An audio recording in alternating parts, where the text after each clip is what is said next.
Okay, hi, I'm Anne Verhallen. I'm a soil management specialist with the Ministry of Agriculture and Food.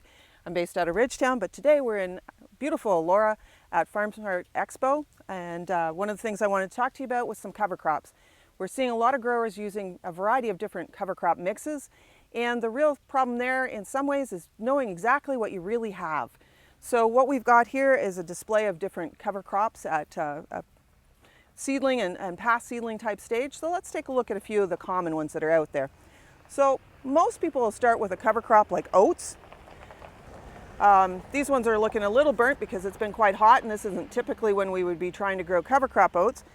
And oats are unique in that they're going to try and go to reproduction. You can see this one's already in the boot. It's got a beautiful root system. It's a great cover crop to start with. Often confused with, though, if you see it out in the field, you'll see confusion between oats and rye. So the difference is oats will try and go to reproduction. Rye does not. It requires vernalization, and in the meantime it's going to be growing this massive root system underneath it, and it's going to tend to go more vegetative.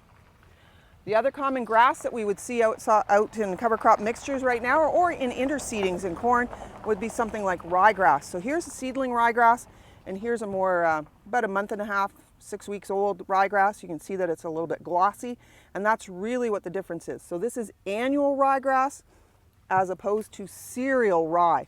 Totally different grasses, slightly different root system, very different control methods.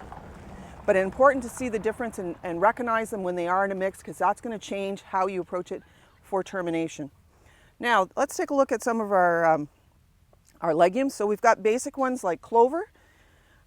Good choice, certainly after wheat or as a frost seeding into wheat. Lovely root system. We know we can get a lot of nitrogen out of it. Unfortunately, I don't have a seedling sample of it, but pretty recognizable. Then things like peas.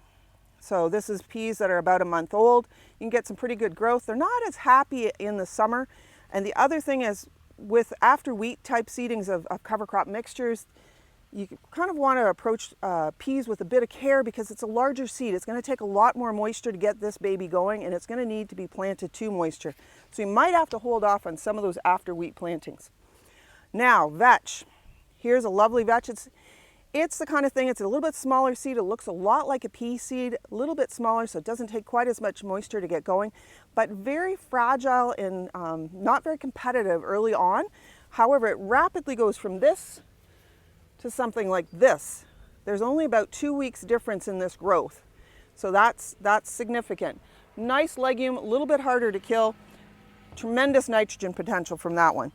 So switching over to some of the other broadleaf but non-legumes, things like radish. So you can see this one has deeply lobed leaves, as opposed to the kale, which has more like points, and you'll see that it's got more of a blue-green color. Important to know the difference, because generally, this one is, it might set seed the year that you planted it, and we generally don't see it overwinter a great deal, a little bit, but not a lot. Whereas kale and turnip will look much like this too. These ones will overwinter, and they can become a problem in the next year if you're trying to get them under control in a fairly simple herbicide program in corn. Now, the last one of the group that we've got here, we've got 9 different cover crops that we're talking about today in mixes. This is a common one that a lot of guys use, will put into a mix. Often it's only a couple of pounds, but you'll see these all the way across the field.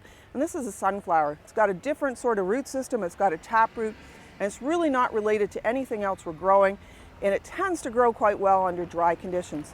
So the point of this is that there's a number of different cover crops that are being used in mixes. You can tell them apart at the seedling stage or shortly after the seedling stage, and it's important to know those stages and to recognize them at those points in order to craft your termination plan.